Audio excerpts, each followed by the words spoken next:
Hey everyone, and welcome back to the channel. So today let's take a look at the all-new 2027 Kia Telluride. This is an Xline EX. It's finished off in Midnight Lake Blue and the MSRP is just shy of $50,000. So we have quite a lot to go over for this particular trim level and a really nice exterior design for this latest model.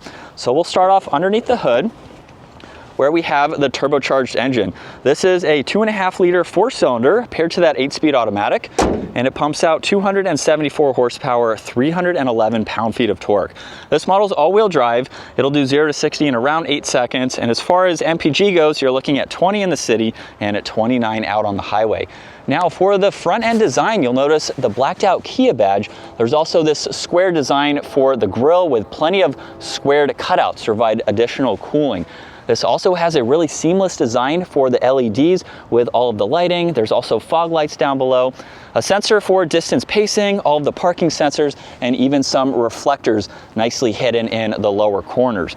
You'll notice a lot of gloss black, which also works its way to the fender flares and this unique design for the wheels. They measure 21 inches. There's also more gloss black trim for the lower side skirt. It's on the mirrors where the turn signal has that vertical stripe to it. You'll notice gloss black for the A-pillar, it's on the window trim, it's on the roof racks, and there's also a sunroof up top.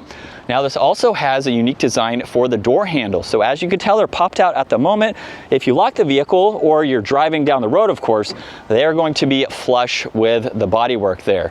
So really neat to see that design incorporated into it. In back, there's a massive third brake light in the spoiler. There's also the Kia badge, LEDs for the lighting, backup camera, parking sensors, and then this also has remote start, so you can use that as needed, and when properly equipped, this can tow around 5,000 pounds. Now you can also use the control on the key fob or the one underneath to gain access to your cargo space. Where the Telluride is a 3-row SUV, you'll notice with the third row up, you still have a good bit of space. There's also some hidden space underneath the floor where you can place some items, and these seats are manual.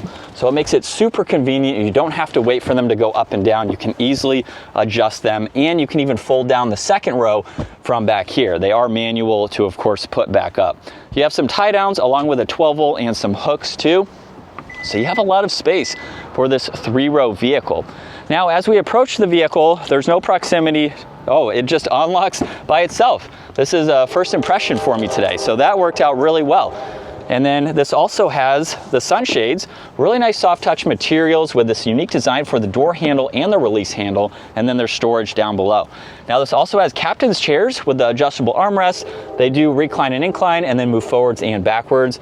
And you have 2 controls you can use, one down below or one up top, and this will push the seat out of the way. So at 5'10", I can hop into this third row, where I'm about as tall as you would want to be. You can move these forwards for more legroom, of course. You have cup holders, auxiliaries, and I have about a ½ inch or so of headroom.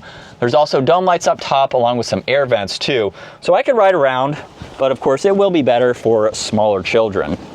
And then you can easily lock that seat back into place, and you have tons of room for your second row seating.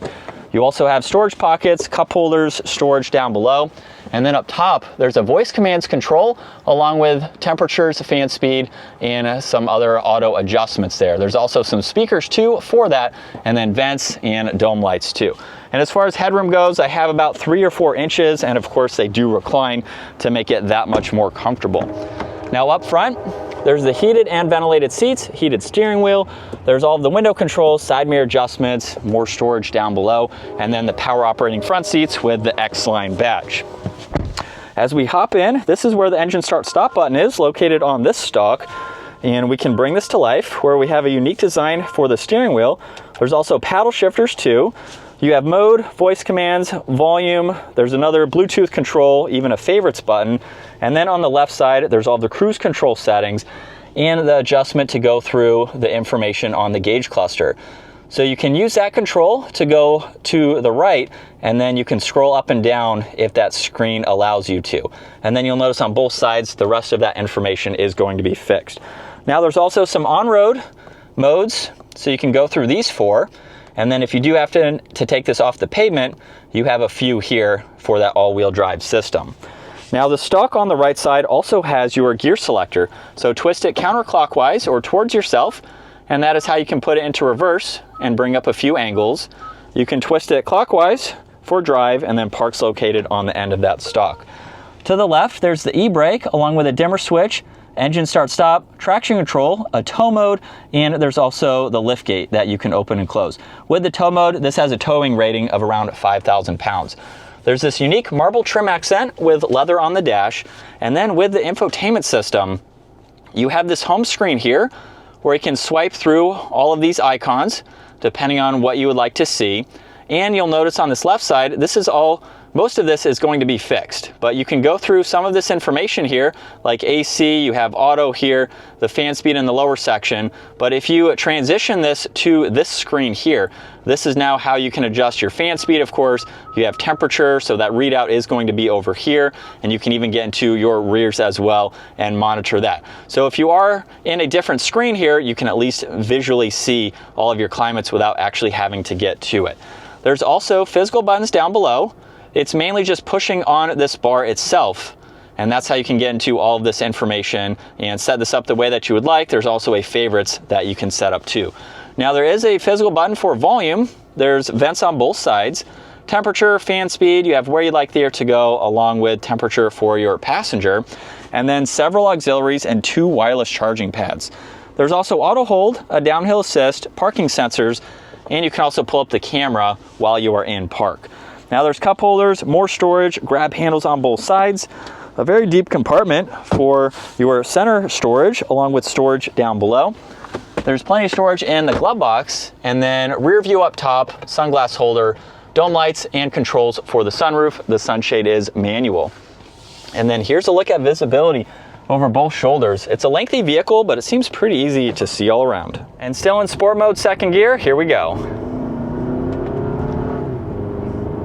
And just a minor acceleration up to speed. The paddle shifters seem to be pretty responsive as well. It might not be something that you're going to use all that often, but they are there if you want a little bit more throttle response, you want a little bit of a sporty feel to your drive. They're also going to be helpful if you happen to tow with this, or if you are going off the pavement, you're using some of the terrain modes, you can hold the gear as well just to keep your momentum in some of those situations. Maybe you're going hiking, camping, you're going on some trails like that.